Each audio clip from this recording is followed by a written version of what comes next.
אנחנו יוצאים למסע קצר. אבל מסע, אתם יודעים, מהסוג שבאמת יכול לשנות את החיים. נדבר על 4 משפטים. כן, רק 4 משפטים כל כך פשוטים, שאולי נשמעים כמעט תמימים, אבל יש להם את הכוח לשחרר את כל הכובד הזה מהכתפיים ולהכניס קצת שקט ללב. תחשבו על זה רגע, מה אם 4 משפטים פשוטים באמת יכלו לשנות הכל? זאת שאלה חזקה, נכון? כי המפתח לתקשורת הרבה יותר קלה קודם כל עם עצמנו, וגם עם כל מי שמסביבנו הוא נמצא ממש כאן, בהסכמות האלה. אז יאללה, בואו נתחיל. אז הנה מפת הדרכים שלנו להיום. נתחיל עם המסע לחופש הפנימי וההסכמה הראשונה על כוחן של מילים. משם נמשיך לחופש מפגיעה, ולמה לא כדאי לקחת שום דבר אישית. אחר כך נדבר על הנחות ואיך להפסיק לעשות אותן, נגיע להסכמה הרביעה והחשובה, לעשות תמיד את המיטב שלנו, ובסוף נאסוף את הכל ונראה איך 4 הכללים האלה מביאים איתם המון שקט. אוקיי, אנחנו מתחילים. התחנה הראשונה שלנו במסע הזה היא ההסכמה הראשונה, והיא עוסקת בכוח העצום שיש למילים שלנו. זה כמעט כמו קסם, כי המילים שלנו הן לא רק מספרות על המציאות, הן ממש יוצרות אותה. והנה ההסכמה לראשונה במלואה, היו נקיים במילותיכם. מה זה אומר בעצם, להיות נקי במילים? זה פשוט וגם כל כך עמוק. זה אומר לדבר בלי רכילות, בלי ביקורת עצמית הורסת, בלי שקרים. כשהמילים שלנו נקיות, אנחנו לא סתם אומרים את האמת. אנחנו ממש יוצרים סביבנו אנרגיה אחרת, אנרגיה טובה, שמשפיעה קודם כל עלינו וגם על כל מי שבא איתנו במגע. בואו ניקח דוגמה ממש מהחיים כדי להבין את הכוח הזה. דמיינו שילד חוזר הביתה, קיבל ציון לא טוב במבחן. עכשיו יש פה 2 דרכים. בתגובה אחת, הורה יכול להשתמש במילים של כעס, של אכזבה, וברגע אחד נוצר עולם שלם של פחד ושל תחושת כישלון. אבל בתגובה אחרת, עם מילים של תמיכה, של הבנה, משהו כמו בוא נראה יחד איך אפשר להשתפר, פתאום נוצר עולם אחר לגמרי. עולם של ביטחון, של צמיחה.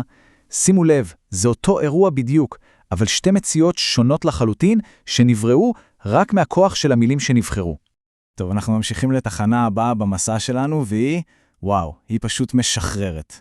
זה הרעיון שאומר שרוב הזמן התגובות של אנשים אחרים הן בכלל לא קשורות אלינו. וזו ההסכמה השנייה במלואה. אל תיקחו שום דבר באופן אישי. תחשבו על זה כמו על מגן בלתי נראה.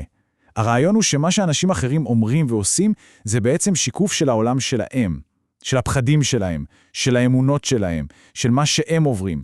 זה פשוט לא עלינו. קחו לדוגמה כעס. כשמישהו צועק, האינסטינקט הראשון הוא לחשוב, מה עשיתי? אבל האמת היא שזה לא בגללנו. זה בגלל שהוא או היא לא מצליחים להכיל משהו בפנים. הכעס הוא כמו עשן שיוצא מהמנוע הפנימי שלהם. אולי הם עייפים, אולי הם רעבים, אולי הם בלחץ מטורף ממשהו שאין לנו מושג לגביו. זה לא חץ שמכוון אלינו, זה סימפטום של מה שקורה אצלם. זה כמעט אף פעם לא אישי. והנה תרחיש קלאסי שקורה לכולנו. נכנסים לחנות והמוכר, קצר רוח, עצבני, בקושי מסתכל עלינו. התגובה האוטומטית היא להיפגע, נכון? אולי אפילו להחזיר לו באותו מטבע. אבל מה אם לרגע נעצור, ובמקום להיעלב, פשוט נבין שאולי עובר עליו יום נוראי. ברגע שעושים את הבחירה הזאת, לא לקחת את זה אישית, כל הסיטואציה משתנה. פתאום אין צורך להתגונן, אין צורך להגיב. העולם נהיה מקום קצת פחות תוקפני. ועכשיו אנחנו מגיעים, תחזיקו חזק, למקור של רוב הדרמה בחיים שלנו. כן, אני מדבר על הנחת הנחות. ההסכמה השלישית. אל תניחו הנחות. למה זה כל כך חשוב? כי המוח שלנו הוא פשוט שונא חוסר ודאות. הוא שונא חללים ריקים בסיפור. וכשיש לו חלל כזה, מה הוא עושה? הוא ממציא סיפורים כדי למלא את הפער. והבעיה? הבעיה היא שבדרך כלל הוא ממציא את התסריט הגרוע ביותר האפשרי. זה קורה לנו כל הזמן, נכון? שולחים הודעה למישהו והוא לא עונה. המוח מיד קופץ ומתחיל להקרין סרט. הם בטח כועסים עליי, אמרתי משהו לא בסדר, או שהבוס קורא לנו למשרד, והמחשבה הראשונה היא, אוי לא, בטח חדשות רעות. אבל האמת, רוב הסיפורים האלה הם פשוט המצאה, פיקציה. במציאות, אולי הבן אדם סתם עסוק. שאלה אחת קטנה, הכל בסדר, ראית את ההודעה, יכולה לפרק סרט הוליוודי שלם של חרדה. פשוט ככה. אז איך עושים את זה בפועל? הנה 3 צעדים פשוטים. קודם כל, רק לזהות, לשים לב שאנחנו מניחים הנחה. הנה המוח שלי שוב ממציא סיפור. 2, לעצור את הסיפור הזה, פשוט להגיד לו סטופ. ו3, והכי חשוב, לשאול שאלה אישיה כדי לגלות את האמת. זה כל הסיפור. זה המעבר מלחיות בסרט דמיוני שאנחנו כותבים לעצמנו, ללחיות במציאות. והגענו להסכמה האחרונה והרביעית. והיא אולי הערכה והאנושית ויותר מבין כולן. בואו נדבר עליה. ההסכמה הרביעית אומרת, תמיד עשו את המיטב שלכם. עכשיו, זה נשמע תובעני, אבל זה בדיוק ההפך. זו בעצם הזמנה לחמלה עצמית. כי הדבר הכי חשוב להבין פה הוא שהמיטב שלנו הוא לא איזה רף קבוע. ממש לא.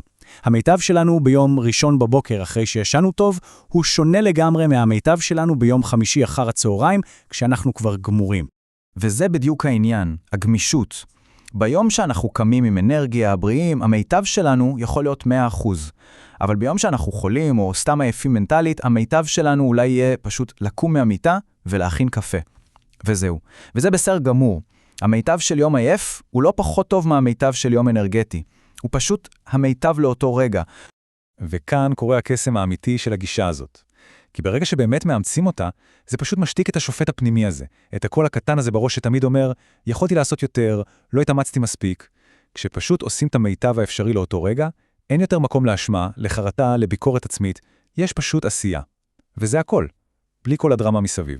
אז בואו נאסוף את כל החלקים. ראינו את 4 הסכמות, ועכשיו בואו נראה מה קורה בחיים כשהן הופכות להיות חלק מאיתנו להרגל. וזה האפקט המצטבר. זה מה שקורה לאט לאט. המילים שלנו מתחילות לרפא במקום לפצוע. הלב מפסיק להיעלב מכל דבר קטן. הראש מפסיק להמציא סיפורים מפחידים שלא קשורים למציאות. והעשייה שלנו הופכת להיות נקייה, משוחררת מלחץ, מאשמה. כל הסכמה היא עוד צעד בדרך החוצה מהסבך של הדרמה והשיפוטיות, חזרה לשביל פשוט ורגוע של נוכחות. זו בעצם חזרה הביתה לגרסה הכי שקטה והפשוטה שלנו. ואנחנו מסיימים עם שאלה שכל אחד יכול לקחת איתו. עם איזו הסכמה המסע הזה מתחיל? ואין פה תשובה נכונה. אולי היום זה מתחיל עם המילים. אולי מחר זה מתחיל עם לא לקחת דברים אישית. כל אחד יכול לבחור את הנקודה שהכי קוראת לו, ולראות איך הצד הקטן והפשוט הזה מתחיל לשנות לאט לאט את הכל.